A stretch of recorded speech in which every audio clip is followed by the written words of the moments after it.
말세와 이미 아직. 여러분, 우리는 말세에 살고 있어요. 말세는 예수님이 처음 세상에 오신 아기 때부터 다시 오시는 날까지를 말해요. 과거의 어른들이 이렇게 말했어요. 세상이 혼란하고 먹고 살기 힘들어지면 하는 말이 말세야 말세, 이렇게 말을 했습니다. 세상이 끝장날 때가 왔다는 것을 아는 거예요. 세상이 다 망가져서 더 이상 지탱할 수 없는 지경에 이르렀다는 거예요. 예수 그리스도를 믿지 않는 사람들도 그렇게 말한다니까요. 종말은요, 말세, 즉 말세의 끝을 말합니다. 여러분, 우리에게는 아직 새하늘과 새 땅, 완전한 하나님의 나라가 오지는 않았습니다. 그러나 우리는 이미 하나님의 자녀로 명예와 자부심을 가지고 삽니다. 하나님의 통치를 받으며 삽니다. 아니, 누리고 살고 있는 거예요. 하나님의 나라가 이런 거라는 걸 실제로 경험하고 있는 겁니다. 모르겠다고요? 오히려 예수 그리스도를 믿고 난 후 더 고난이 많아지고 힘들어졌다고요? 달라진 게 없다고요? 그것은 여러분들이 하나님의 나라가 어떤 것인지를 잘 몰라서 하시는 말씀입니다. 하나님의 나라, 그것을 성경 몇 가지에 대해서 앞으로 차차 배우시게 될 겁니다. 꼭 배우셔야 합니다. 여러분들은 이미 하나님의 자녀가 되었습니다. 여러분들은 이미 하나님 나라의 백성입니다. 여러분들에게 특권이 있습니다. 하나님 나라의 특권이 무엇인지를 모른다면 여러분들 얼마나 억울한 일이 되겠습니까? 그러므로 내가 하나님의 자녀라는 것을 확신하고 내가 하나님 나라의 백성이라는 것을 확신한다면 나는 어떻게 해야 할까요? 무엇을 위해 어떻게 살아야 하느냐는 말입니다. 주일 예배 가서 아멘하고 끝나지 마십시오. 삶의 자리에 돌아와서 하나님의 자녀로, 하나님의 백성으로 내가 어떻게 살아야 되는지, 무엇을 배워야 하고 무엇을 행해야 될지 여러분들이 아셔야 한다는 겁니다. 아버지 하나님이 여러분에게 주신 하나님의 자녀로서의 특권을 사용하십시오. 손에만 쥐고 계시지 마십시오. 눈으로만 바라보지 마십시오. 사용하십시오. 그것을 어떻게 사용하는지를 배우십시오.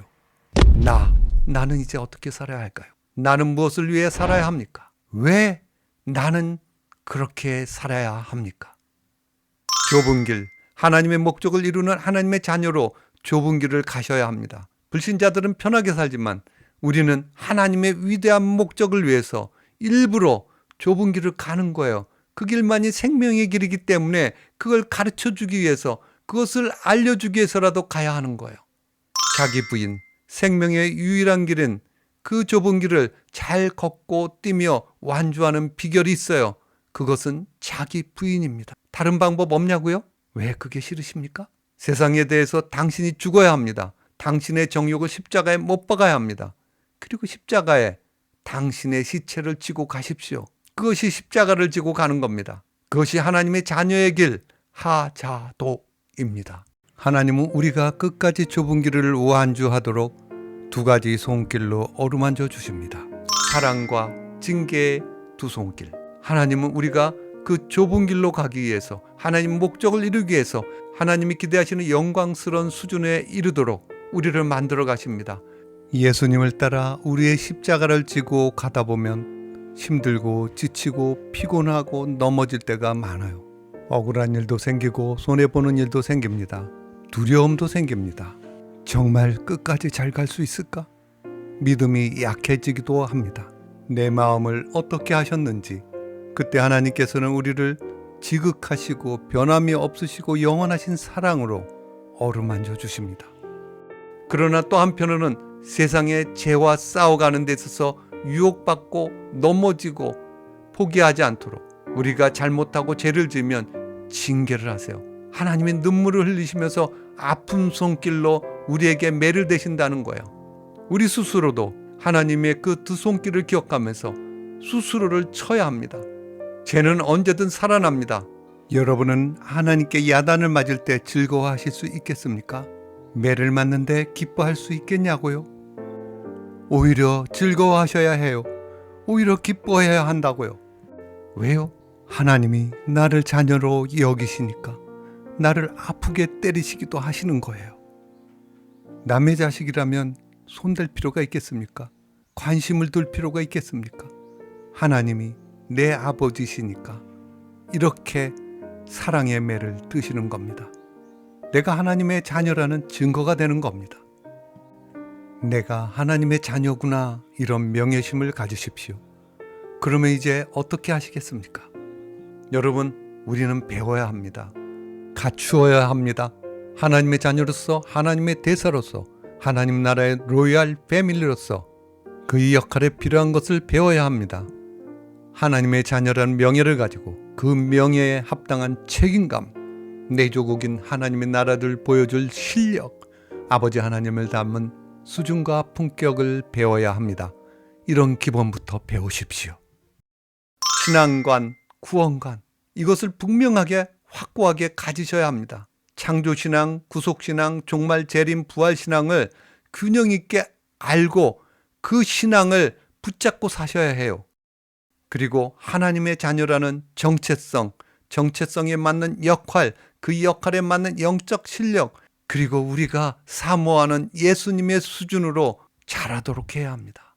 그때 비로소 하나님의 영광스럽고 명예로운 자녀로서의 품격이 세상에 드러나는 거예요. 우리가 가진 것으로, 우리가 성공하는 것으로, 우리의 말과 행동, 뭔가 그럴듯한 젠틀한 것으로 품격이 나타나는 게 아니에요. 우리가 우리의 삶 속에서, 문제들 속에서 예수님이라면 이렇게 말씀하시고 이렇게 행동하셨을 거야. 그 품격을 드러내시는 거예요. 그러면 세상은 우리에게 이렇게 말할 거예요. 저 사람이 하나님의 아드님이시래. 저 사람이 하나님의 따님이시래. 저 사람이 하나님의 자녀들이야. 역시 다르긴 달라. 저 사람을 보면서 예수님이 어떤 분이신지를 알 것 같아. 그 아버지 하나님이라는 분이 어떤 분이신지 알 것 같아. 아버지를 닮아가는 거 아니겠어? 형제를 닮아가는 거 아니겠어? 여러분, 내가 하나님의 아들, 딸이라고 생각해서 하나님의 자녀다워지는 건 아니에요. 배우고 훈련해서 내 몸의 그 품격이 만들어져야 합니다. 여러분 바쁘죠? 고단하시죠? 그러나 그 기회를 놓치지 마십시오. 틈을 노리십시오. 아직 우리는 배울 게 많습니다. 알아야 할 것이 많이 있어요. 성경관, 세계관, 가치관, 역사관, 인생관이 여러분의 신앙의 기둥이 되어야 합니다. 그래야 이단이든 사탄이든 여러분에게 다가와서 흔들어도 흔들리지 않습니다. 그러한 관점으로 세상을 보고 역사를 보고 모든 세상 돌아가는 것들을 해석하셔야 합니다. 하나님의 큰 그림은 의무가 아닙니다. 여러분에게 주어진 명예입니다. 여러분, 지금까지 설명한 것이 하나님의 큰 그림, 하나님의 큰 이야기, 즉 성경의 큰 그림, 성경의 큰 이야기의 대강이에요. 대강이지만 큰 흐름, 그 줄거리를 들으셨어요. 여러분이 듣기는 많이 들은 말들이 나왔어요. 그런데 그 단어들을 설명해 보라고 하면 깜깜해져요. 왜냐하면 지금까지 우리는 믿습니다, 아멘, 거기서 끝났잖아요. 그런데 하나님은 우리에게 배우라고 하세요. 여러분의 말로 확신 있게 선포하라고 하시는 거예요. 여러분, 이 영상을 반복해서 보시고 전체 줄거리, 그것을 여러분의 마음속에 그리십시오. 여러분이 이 그림을, 그리고 이 이야기에 하나님의 말씀으로 살을 붙이십시오. 성경을 보다가 여기 이 얘기가 이 부분이네 하면 거기서 살을 붙이시라는 거예요. 그러면 여러분의 신앙이 됩니다. 여러분이 하나님의 큰 그림, 큰 이야기를 설명하고 소개하는 위대한 하나님의 자녀들이 됩니다. 여러분의 신앙은 살아있는 신앙으로 바뀌게 됩니다. 여러분, 다음 영상부터는 이 큰 그림을, 큰 이야기의 흐름을 따라서 이 대강의 이야기를 좀 더 구체적으로 용어들을 중심으로 개념을 설명해 드릴 거예요. 그리스도인의 신앙은 성경의 개념 이에서부터 출발하는 겁니다.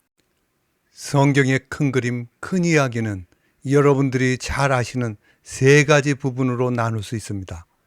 하나는 주기도문, 하나는 사도신경, 또 하나는 십계명입니다.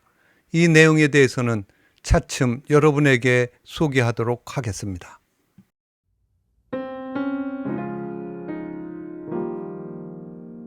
다음 영상에서 만날 때까지 주님의 평화가 함께 하시길 축복합니다.